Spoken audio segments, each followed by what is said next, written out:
Hallelujah, I'm in love again.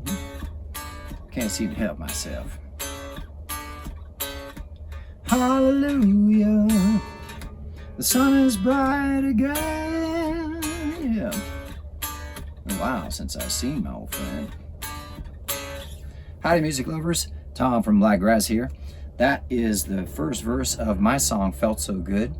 It's actually one of the songs that I start the show with very often, and I love playing that tune for a bunch of different reasons. It's a kind of a jazzy blues swing, sort of like a Lyle Lovett style thing, but also because it makes people smile almost right away. When I start playing that song, people immediately, their heads turn and they start smiling, kind of bopping along. It's kind of walking down the road on a sunny day type of song. So I'm playing my Sandy, I'm playing my Wolf custom build out of Austin, Texas today for y'all. She's gonna get some work done when we get back to Texas in a couple weeks. Also, I'm wearing my Stock and Grain hat. Very, very happy to represent there. They were so nice to us, and it was a lot of fun playing there. But also more important, I've got my JD Southside t-shirt on, which actually is starting to wear out. This is the music store from Southside San Antonio that I sing about down at Dave's place. And Dave Pendergraph is actually the fellow who sang on my song, Man, I've Got a Song for You. That's him singing on it. So that's Dave Pendergraph. He's the owner of JD Southside. Cool thing about, as a side note about JD Southside, we're going to make an appearance there on January 2nd from noon to 2. 3rd. Oh, sorry, apologies, January 3rd. So the 3rd from noon to 2, just to shake hands and say hi to everybody, all of our old friends from all the get-togethers and the jam sessions and everything there that used to happen, and see how many folks we can just catch up with and see how everybody's doing. We've been gone a long time, over a year and a half now. So it's going to be nice to see Dave and all of our friends there in San Antonio. So if you're in San Antonio, make sure you stop by and say hi. So on January 3rd, noon to 2, we'll be there. And basically what I wanted to talk about in this video was something I kind of had a funny realization that there's all these new AI artists popping up on Spotify. And of course, everybody's aware that, you know, the big labels and everybody with budgets has been caught, including Spotify and Apple, caught allowing bots for major label artists, right? Allowing basically computers to listen and stream so that their numbers look big, right? So that, AI musician, AI bots for streaming, and AI followers as well. Yeah, so that's what I was getting to. So the point is, you got computers listening to computers and being fans of computers. Where do the people come in? So remember what I said? I don't know if you watched all the videos from before. Several videos ago I said about AI is just basically going to become like, you know, background music for hotels and elevators and escalators and malls and things like that. Maybe even not even that, but it'll just be music that you use occasionally for something, right? You know, for an intro of a video or something. But it won't be the main thrust of the art of music. Definitely on the industry side, it has its place, sort of like karaoke or DJs, you know. Most DJs. There are some DJs who are really creative and are actually creating art, right? But then there's a lot who just kind of push the button and wave their hand around. Come on, you know, it's a song, it's a cover tune. They're playing covers like every other cover band.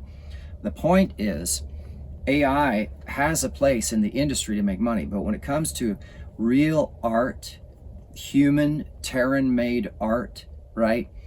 It's not real. It's a computer, and now it's funny because now it's computers listening to computers being followed by computers. There's no people involved. I mean, it's all been exposed. It's just a facade. It actually shows how thin the veil has become for the matrix or the hologram that we live in. How thin it is. If you don't have that soul-to-soul or heart-to-heart connection with somebody, either through music or through a story or just in a conversation, then it's not real. And what do I mean by when I say that? Well, I don't want to get too deep, but If you don't connect with another living man or woman, that's one thing. They're their own soul and they're on their own journey. They have their own perspective.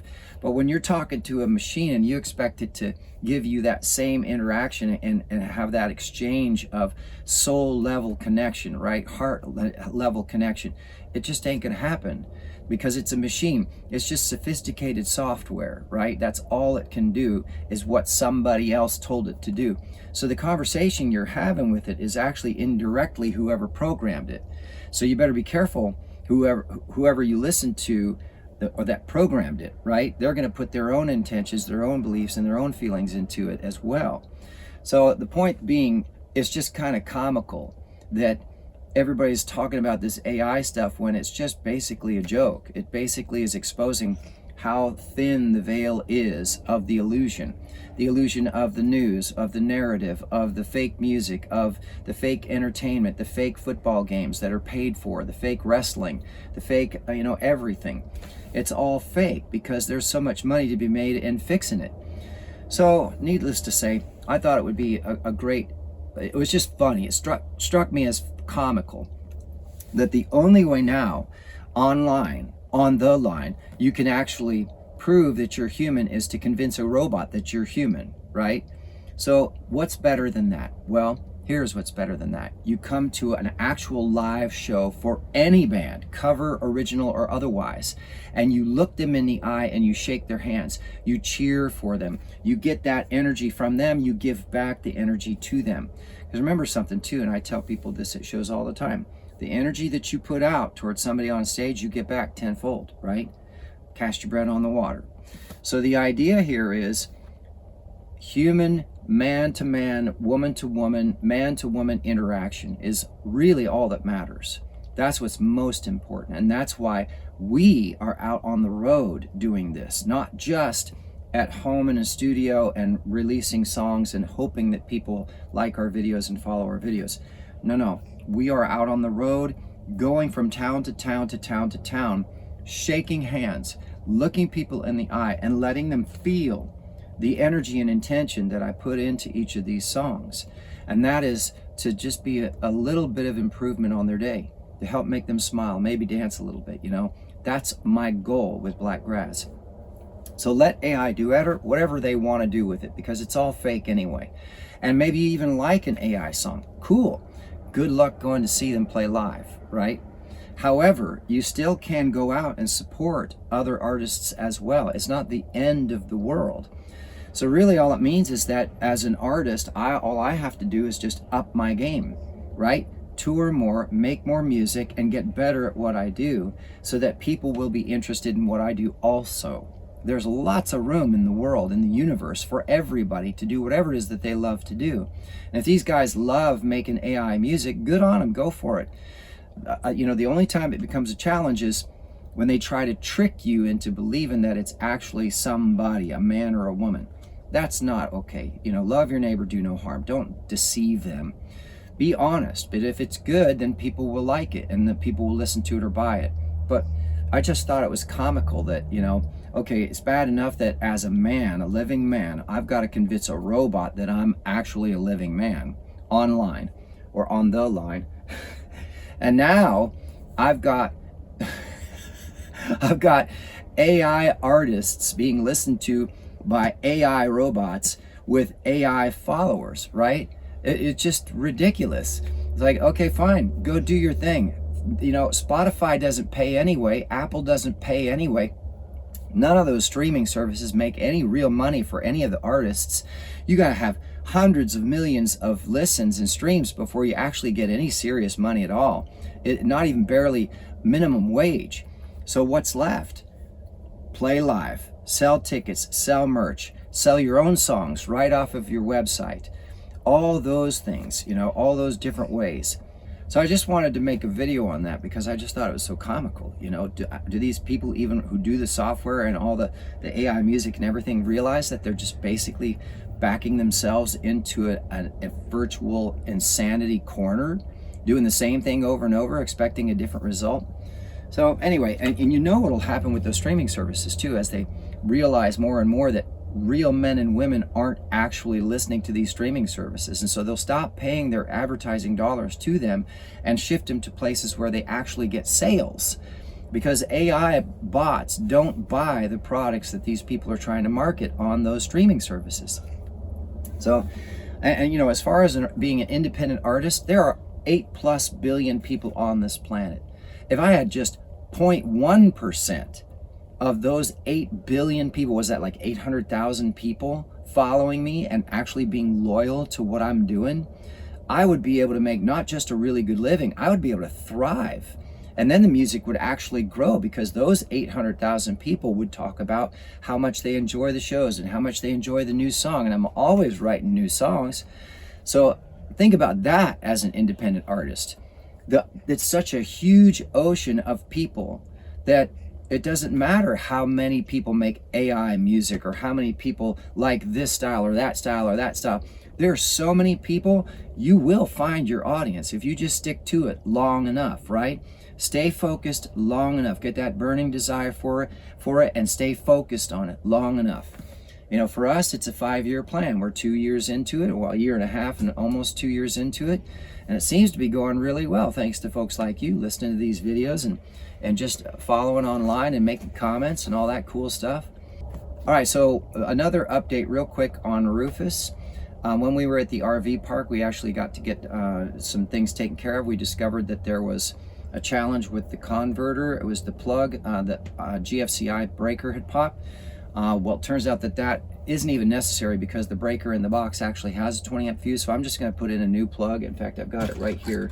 I'm going to just put in a new 20 amp plug so it doesn't have that breaker on there and doesn't cause a challenge. Also, we were able to put in the new inverter. So I had to disconnect the cabin battery and double check that there wasn't test that there was no electricity coming through, and then put in the take out, well, the other one was already out, put in the new inverter. That worked great, but I discovered that there's something wrong with the plug that I put onto the cable going up to the plugs, and so I got to switch that out, and that's what these are for. So I'm going to switch those out, and because it's bigger, I had to lay it flat on the shelf that it's on, down in that compartment down below.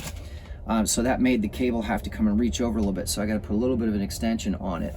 And when I plugged that in and turned it on with the automatic switch, it popped its own GFCI breaker inside of the plug on the inverter. So now I'm going to switch these out and see if that takes care of that challenge. But it was really nice to have that inverter, because when the engine was running, I plugged in the solar generator battery, and it can charge while the engine is running. So that's really cool. So we don't have to haul it into places or put the solar panels up top unless we absolutely need to for whatever reason. But we shouldn't need to. And we drive often enough too that the engine charges the cabin battery all the time. So that was really nice. We got that taken care of, and we rinsed him off. So that was really nice. Cleaned off the radiator. Yeah, oh man, yeah, that was a mess. So we used some spray 9 on the inside of the radiator, because after the last 6 months of driving around, he's gotten some more grease on there, some more dirt, just from road dirt, because it's a diesel pusher. So the air is coming from getting churned up by the tires, or I should say the air and dirt is from the road, is getting churned up by the tires and then going up into the engine compartment, blown out by the fan behind it. So there's a lot of opportunity for debris to get sucked up into that engine compartment. So basically what I did is sprayed the spray 9 on there, took a soft brush and brushed down the bristles, because I had noticed when I do my walk arounds and I start up Rufus, there wasn't a whole lot, as much air coming out as there was before when we cleaned it the first time. So I looked underneath, and sure enough, there was buildup on the fins again. So we just basically did like a 6-month maintenance with it. It was really messy, and it gave me the idea to start using a degreaser on the inside of the fins, and just start doing that more like on a every 3-month basis to really keep those fins clean so that he runs cool. So that's basically the update for Rufus. So thanks so much everybody for tuning in. If you haven't already, please give us a like and subscribe. Even better, start spreading the word, and even better than that, come to a show and shake my hand, say hi, look me in the eye. I'm a real living man. I'm not AI. This is us for real on the road, doing everything ourselves, right? Everything. and it takes all day, every day. So also please check out our CDs. We got CDs for sale online. There will be all links down below. Plus, we just signed up for Buy Me a Coffee if you're interested in helping us out and keep some gas in the tanks and some strings on the guitars. I need them. I got to do that today. I've got a show tonight, in fact, actually. So thanks everybody, and hopefully we'll see you at a show real soon.